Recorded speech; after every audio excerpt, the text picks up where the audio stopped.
आप तो एमपी में हैं, वहां पर जो सरकार है वो बीजेपी की सरकार है, जो हिंदुओं का वोट बैंक उसी की सियासत करती है, हिंदुओं का झंडा बरदार, और फिर आपको ये कष्ट हो रहा है।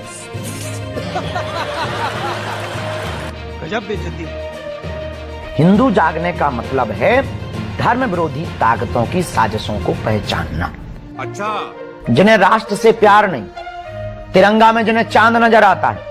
ऐसे तो सेकुलर हिंदू भी हैं जो अपने आप को हम उनके भी खिलाफ हैं। अच्छा, लेकिन आप जब बात करते हैं तो उसमें एक विभाजन, ऐसा लगता है कि एक विभाजन की लकीर आप चाहते हैं हिंदू और मुस्लिमों के बीच। बिल्कुल आप भगवाए हिंद की बात करते हैं, वो गजवाए हिंद की आप कहते हैं। अगर मैं भगवाए हिंद बोल रहा हूं तो उससे आपत्ति क्यों है? अरे बाप रे, ये तो धोती खोल रहा है। दुराचारी, बलात्कारी, अत्याचारी जब राजनीति की गद्दी पर बैठ सकते हैं तो भगवादारी क्यों नहीं बैठ सकते? राजनीति धर्म से चलती है, धर्म राजनीति से नहीं। राजनीति धर्म से चलती है, धर्म राजनीति से नहीं। और अभी तो रुको, क्लाइमैक्स अभी बाकी है। तो चलिए शुरू करते हैं। हिंदू अगर जागा होता तो ज्ञान वापी का मामला कब का सुलझ गया होता। हिंदू अगर जागा होता तो कृष्ण जन्मभूमि में रामलला की तरह भगवान बैठ गए होते।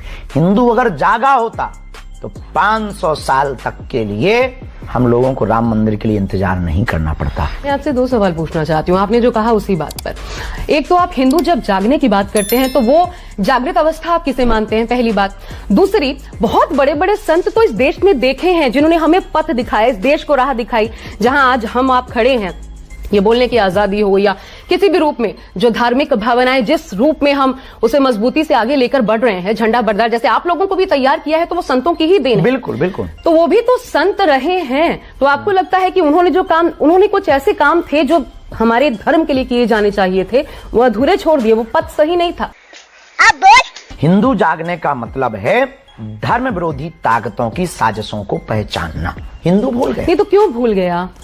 मैं अगर मुस्लिम समुदाय की बात करूं, ये नियमतः हर बच्चे को कुरान पढ़ाई जाती है, तो फिर हिंदुओं में क्यों भागवत गीता नहीं पढ़ी? ये किसकी गलती है? क्यों बच्चे को भारत के सनातनी हिंदुओं में अभिभावकों की गलती है। तो ना उन्होंने रामचरितमानस का ज्ञान दिया, ना गीता का ज्ञान दिया, ना शिक्षा पर जोर दिया, ना सनातन संस्कृति के प्रचार प्रसार पर जोर दिया।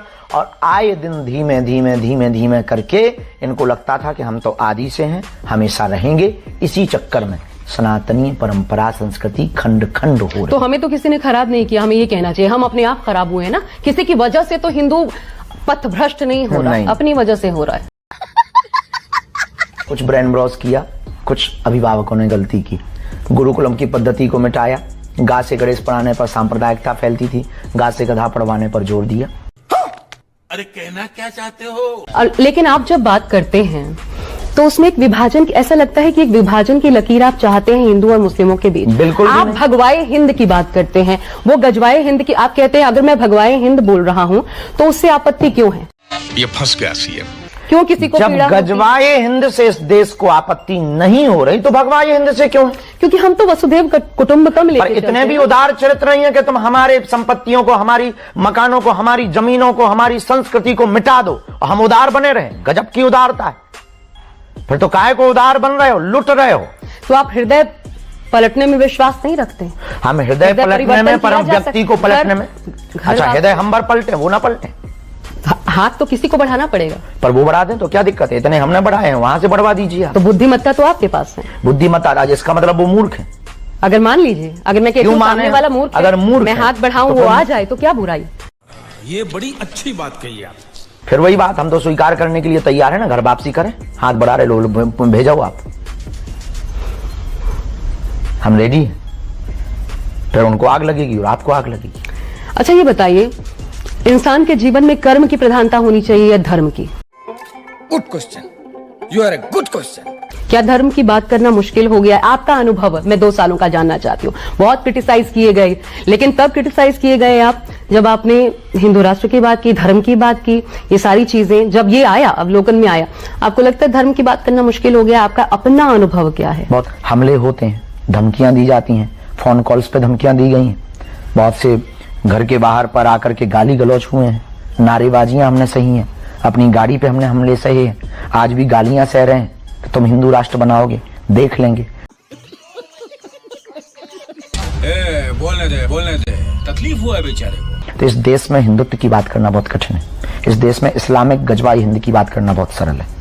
आप तो एमपी में हैं, वहां पर जो सरकार है वो बीजेपी की सरकार है, जो हिंदुओं का वोट बैंक, उसी की सियासत करती है, हिंदुओं का झंडा बरदार, और फिर आपको ये कष्ट हो रहा है। अरे पागल है साला। तो आप ऐसा क्यों क्या नहीं देगा? बोलते हैं कि उस पक्ष को पसंद नहीं आता?